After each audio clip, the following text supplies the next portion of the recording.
Bienvenue sur Africa 24 dans cette nouvelle édition du Non-Stop Info. Voici les titres de l'actualité. Les belligérants au Soudan du Sud pourraient désormais être sanctionnés en cas d'échec des pourparlers de consolidation de la paix qui se tiennent actuellement en Éthiopie. Des banques kenyanes et ougandaises pourraient être visées. En Côte d'Ivoire, un éco-entrepreneur donne une seconde vie aux vieux pneus. Jeune autodidacte Bafeteke Kamagaté recycle les pneus usagés en objets décoratifs vendus jusqu'à 85 000 francs CFA. Et pour retour sur la victoire du Maroc qui s'est imposée 4-0 face au Nigeria en finale du CHAN 2018 ce dimanche. Un sacre à domicile qui vient redonner ses lettres de noblesse à la sélection chérifienne dont le palmarès était vide depuis 1976. Addis Abeba, la capitale éthiopienne, accueille depuis ce 5 février des pourparlers de consolidation de la paix au Soudan du Sud. Cette réunion devrait déterminer la poursuite ou non de banques ougandaises et kenyanes soupçonnées de collaboration avec des belligérants de la crise sud-soudanaise. Corinne Kamsofem. Le 30 janvier 2018, le Conseil spécial des Nations Unies pour la prévention du génocide, Adama Dieng, avait accusé le Kenya et l'Ouganda de prolonger la guerre au Sud-Soudan en servant de vecteurs d'armes aux combattants. Des accusations qui se font désormais plus précises. En effet, des sanctions pourraient être imposées à certaines banques ougandaises et kenyanes en raison de leur collaboration avec des personnes accusées d'encourager les violences au Sud-Soudan. La mise en garde est de l'Union européenne qui redoute un échec des pourparlers de consolidation de la paix qui se tiennent à Addis Abeba en Éthiopie depuis ce 5 février et ce jusqu'au 16 février prochain.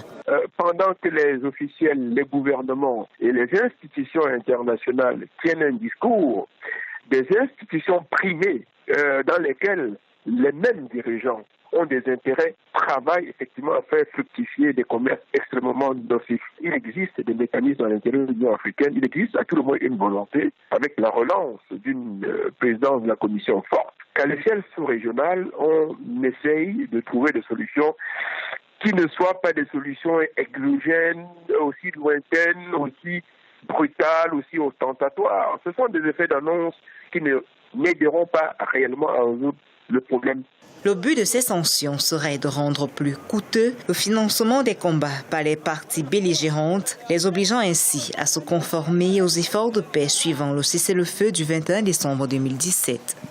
Au Sud-Soudan, les violences ne sont pas un fait attisé par des lignes perceptibles immédiatement, qu'elles soient économiques, politiques ou diplomatiques. Elles sont enracinées dans la manière dont le mouvement de libération s'est construit et dans les conditions dans lesquelles l'indépendance de ce bout de territoire a été acquise. Ces sanctions qui feraient suite aux différents embargos sur les armes imposés par les acteurs de la communauté internationale au Sud-Soudan prévoient également les saisies de biens et gel des avoirs, tant du côté des alliés du président Salva Kiir que de son adversaire Riek Machar. Réduire les délais d'attente chez les médecins et permettre à ces derniers à mieux gérer leur planning, tel est l'objectif de Doctix, plateforme numérique malienne spécialisée dans la prise de rendez-vous médicaux. En un clic, grâce à son smartphone ou ordinateur, le patient se connecte et consulte la liste des médecins partenaires. Reportage de notre correspondant Mokhtar Bari. Au Mali, 34,3% de la population ont recours à l'automédication. Plusieurs raisons, dont le difficile accès aux structures de santé, sont à l'origine de cet état de fait, selon les acteurs de la santé. Pour y remédier, Tidiane Tchernobal, un jeune Malien, lance Doctis, une start-up de prise de rendez-vous. Doctis, c'est aujourd'hui une application et une plateforme permettant aux patients de choisir eux-mêmes leurs médecins. L'objectif de Tidiane Bal, faciliter la rencontre entre patients et médecins via l'Internet. Nous opérons une plateforme de prise de rendez-vous médical du nom de Doctix qui permet de connecter les patients aux médecins. En fait, ça permet aux patients de prendre rendez-vous chez les médecins, ce qui lui économise non seulement du temps mais aussi de l'argent. Lancé en 2016, Doctis est cité parmi les 5 initiatives numériques au service de la santé en Afrique. Au Mali, plusieurs établissements de santé sont partenaires de cette start-up. Aujourd'hui, notre défi, c'est que les populations, la majeure partie de la population malienne et africaine puisse accéder à ce type de services via un smartphone ou via un ordinateur. L'accès à Internet, qui reste faible dans nos pays, Mais par ailleurs, la majorité de la population a accès au smartphone aujourd'hui, donc ce qui facilite la tâche pour une telle plateforme. Mise en service en 2016 et lancée officiellement en février 2017, cette offre de service a rencontré un certain succès auprès de la profession médicale. La plateforme compte déjà 30 cliniques partenaires et une soixantaine de médecins déjà inscrits. La Côte d'Ivoire vise le développement durable en 2027. Ils sont de plus en plus nombreux, ces jeunes qui s'aventurent dans l'éco-entrepreneuriat. C'est le cas de Bafetegue Kamagaté. Il redonne vie aux pneus usagés en les recyclant en objets décoratifs 100% écologiques. Découverte dans ce reportage de notre correspondant Oliva Diakoton. C'est dans le quartier Figayo de Yopougon, la commune la plus peuplée d'Abidjan, que Bafetegue Kamagaté vit pleinement son rêve dans l'entrepreneuriat écologique. Ce jeune autodidacte de 33 ans recycle depuis 2016 les pneus usagés dans cet atelier de fortune. Une activité 100% écologique qui vise à mieux lutter contre l'insalubrité et le réchauffement climatique.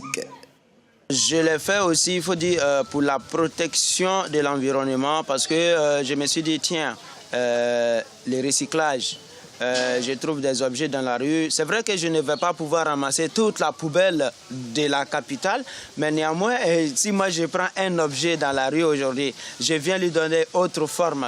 Je pense que qu'il va se retrouver dans la maison, dans la chambre ou soit dans le jardin d'une personne.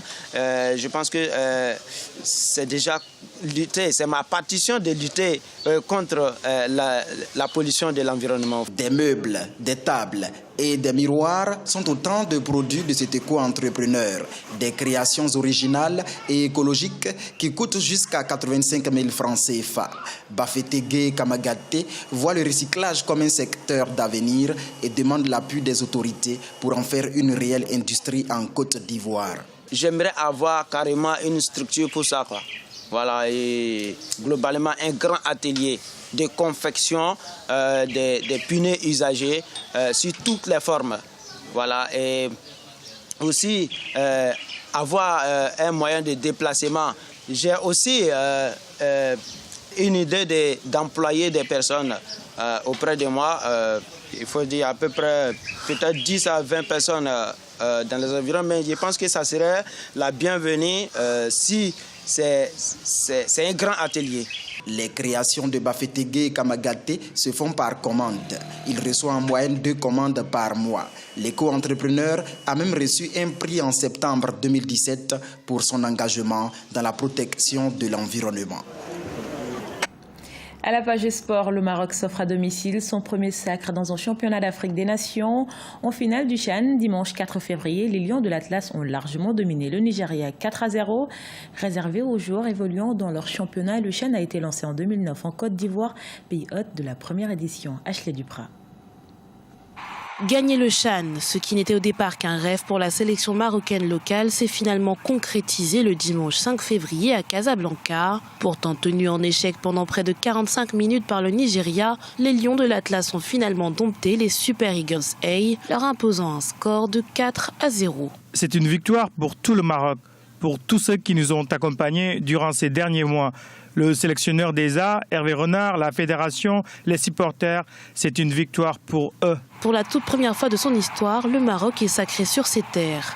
Grâce aux efforts réalisés par les hommes de Jamal Selami, une sélection qui a largement dominé la compétition avec un chiffre record de 9 buts en 6 matchs. On a vu une équipe du Maroc dans le jeu très très séduisante, à part la demi-finale contre la Libye qui a été très très compliquée, arrachée dans la prolongation. On a vu une équipe qui est composée d'une grande partie des deux clubs de Casa, le Raja et le Wydad. Donc il y avait eu énormément d'automatisme. Et puis ils ont bénéficié d'un grand buteur qui s'appelle El Karbi qui a mis 9 buts dans cette compétition et qui a été un gros moteur pour cette sélection. Une victoire historique, 4e nation à remporter le CHAN, le Maroc accède pour la première fois de son histoire à ce titre. Un titre qui vient s'ajouter au palmarès du pays, vierge de toute récompense depuis 1976, année où la sélection nationale marocaine avait remporté la Coupe d'Afrique des Nations. Ce journal a été réalisé par l'ensemble de la rédaction. Merci pour votre fidélité. Dans un instant, une nouvelle édition de l'actualité sur Africa 24.